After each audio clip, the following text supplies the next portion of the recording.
Assalamualaikum warahmatullahi wabarakatuh. Perkenalkan, nama saya Melati Rulaini dengan NIM J1A118097 dari kelas R2. Baiklah, kali ini saya akan menjelaskan tentang peningkatan kadar kolesterol total dan trigliserida pada tikus Wistar pasca diet Virgin Coconut Oil atau VCO. Tanaman kelapa bisa disebut sebagai tanaman kehidupan karena mulai dari akar hingga ke buahnya bisa dimanfaatkan oleh masyarakat. Buah kelapa memang sulit dipisahkan dalam kehidupan sehari-hari masyarakat Indonesia, baik oleh masyarakat pedesaan maupun perkotaan. Sebagai salah satu warisan nenek moyang, cara penyajian dari buah kelapa pun beragam. Ada yang disajikan sebagai hidangan utama, campuran sayur, bumbu maupun minuman. Bahkan, banyak orang mengatakan bahwa minyak kelapa mengandung lemak jenuh dan hal ini dikaitkan dengan pembentukan plak di dinding pembuluh darah. Plak ini akhirnya menyumbat pembuluh darah dan menyebabkan berbagai penyakit seperti jantung, stroke, dan gangguan ginjal. Selain dimanfaatkan bagi kebutuhan pokok, ternyata saat ini pemanfaatan buah kelapa di berbagai bidang. Salah satu bentuk pemanfaatan buah kelapa bagi kesehatan, yaitu Virgin Coconut Oil atau biasa disingkat dengan VCO. VCO merupakan salah satu bentuk pengolahan minyak kelapa yang sedang berkembang saat ini. Minyak yang diproses tanpa pemanasan dari daging buah kelapa segar, berbeda dengan minyak yang diolah dari kopra. VCO lebih diperuntukkan untuk dikonsumsi sebagai nutraceutikal. Alasan VCO memiliki peran yang superior dibandingkan CO adalah pada perbedaan metode ekstraksinya. Metode ekstraksi VCO tidak menggunakan bahan kimia dan perlakuan panas, sehingga komponen-komponen aktif seperti vitamin dan polifenol dapat dipertahankan sehingga bisa disebut sebagai lemak jenuh tersehat. Mendengar kata lemak jenuh, orang mudah menjadi takut karena terseret oleh mitos tentang bahaya lemak jenuh bagi kesehatan, tanpa menyimak bahwa lemak jenuh yang berantai sedang justru mendukung kesehatan kita. Berdasarkan dari penelitian Kusuma Institute, VCO memberi efek baik terhadap respon kolesterol. Kandungan lemak jenuh terbesar dari minyak kelapa ini adalah MCFA, Medium Chain Fatty Acid. Ini mempunyai sifat-sifat metabolisme yang sangat berbeda dengan Long Chain Fatty Acid, yaitu lebih murah diserap, dicerna, dan diangkut sehingga sering disebut sebagai sumber energi siap pakai. Hal ini merupakan alasan utama minyak ini diduga memiliki kegunaan bagi kesehatan seseorang.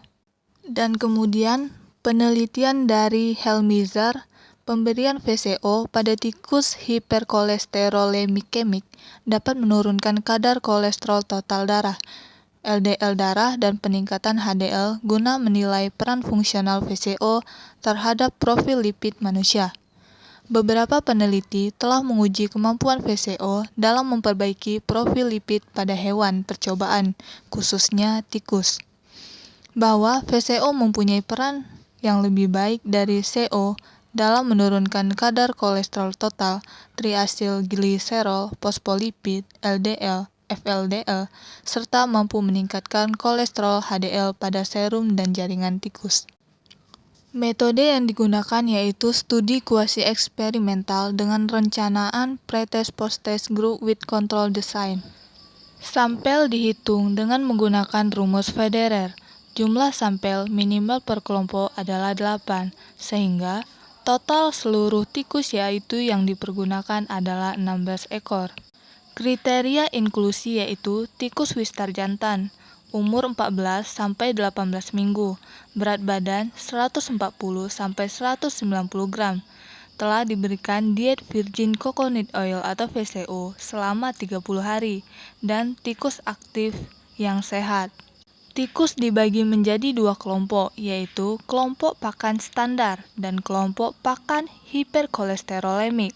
Sebelum dilakukan penelitian, sampel ditimbang berat badan dan dilakukan pretest terlebih dahulu sebagai data awal. Selanjutnya, sampel diberi perlakuan dengan pemberian pakan standar dan pakan hiperkolesterolemik selama 14 hari. Setelah diberikan perlakuan selama 14 hari, sampel dipuasakan tetapi tetap diberi minum selama 12 jam.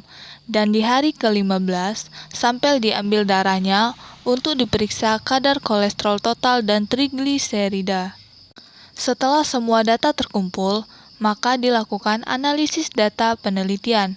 Proses ini menggunakan sistem komputerisasi program SPSS versi 24 Windows dengan tingkat signifikan 0,05 menggunakan uji tes berpasangan.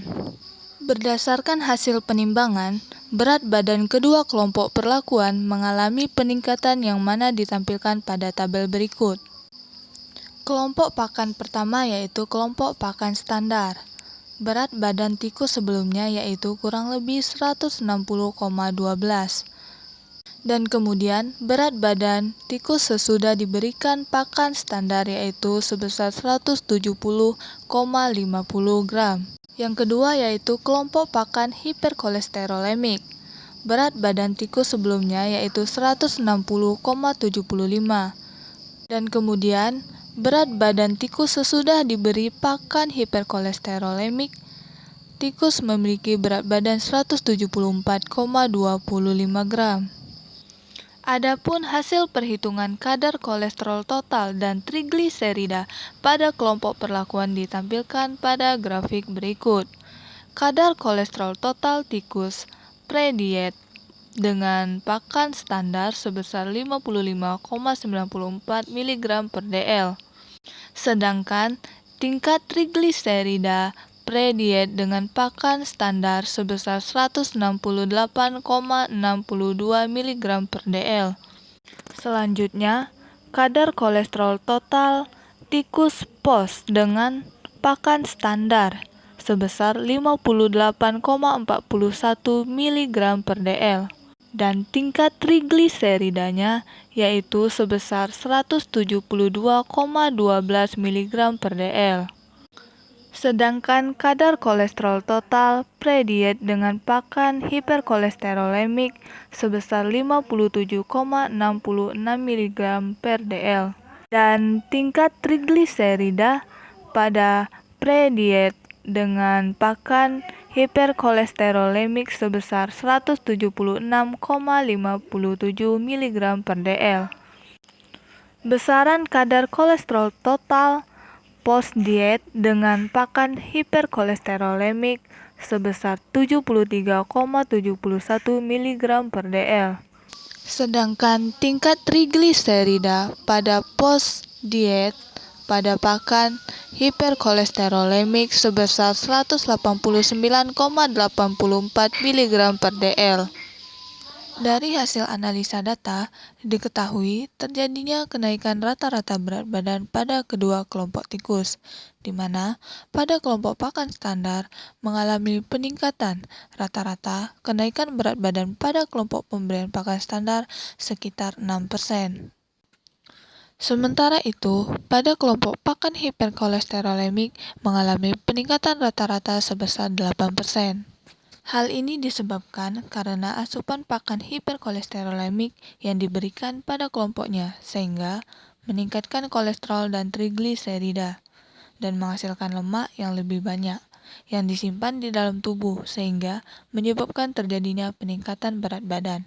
Menurut penelitian dari Ang Limala pada tahun 2006, metode penelitian pretest post-test group, VCO telah memenuhi lambung hewan coba, sehingga tikus hanya sedikit mengkonsumsi pakan. Walaupun demikian, MCVA dan MCT pada VCO dapat memenuhi kebutuhan energi tikus percobaan sampai 40% dari total energi. Selain itu, kolesterol memainkan peranan yang kritis sebagai komponen utama dari membran sel dan sebagai prekursor hormon steroid. Selain itu juga sebagai prekursor asam empedu yang akan dibentuk di hati, disimpan di kantung empedu, dan kemudian disekresi di usus yang nantinya akan ikut berpartisipasi dalam penyerapan lemak. Di dalam VCO, adanya netralitas VCO terhadap kadar kolesterol total, sehingga lipoprotein darah mengalami perubahan setelah konsumsi VCO yang bersifat menguntungkan bagi kesehatan. Tetapi, jika kita hanya mengkonsumsi VCO sebagai satu-satunya sumber lemak, tanpa konsumsi asam lemak esensial lainnya, akan mengakibatkan kenaikan kolesterol total. Trigliserida merupakan senyawa yang terdiri dari 3 molekul asam lemak yang teresterisasi menjadi gliserol, yang kemudian disintesis dari karbohidrat dan disimpan dalam bentuk lemak hewani. Trigliserida adalah salah satu jenis lemak bukan kolesterol yang terdapat di dalam darah dan berbagai organ tubuh lainnya.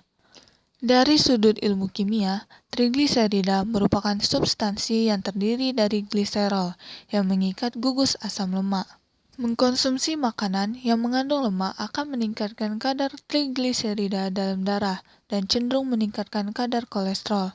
Lemak yang berasal dari buah-buahan seperti kelapa, durian, dan alpukat tidak mengandung kolesterol, tetapi kadar trigliseridanya sangat tinggi.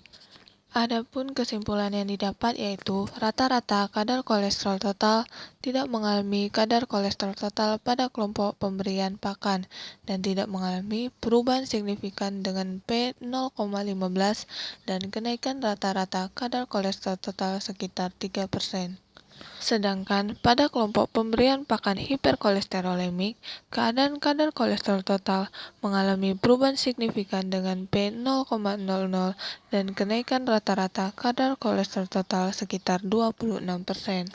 Trigliserida pada kelompok pemberian pakan standar tidak mengalami perubahan signifikan dengan P0,152 dan kenaikan rata-rata trigliserida total sekitar 4%. Sedangkan pada kelompok pemberian pakan hiperkolesterolemik, keadaan trigliserida mengalami perubahan signifikan dengan P0,00 dan kenaikan rata-rata kadar kolesterol total sekitar 26%. Baiklah, itulah yang dapat saya sampaikan. Sekian dan terima kasih. Wassalamualaikum warahmatullahi wabarakatuh.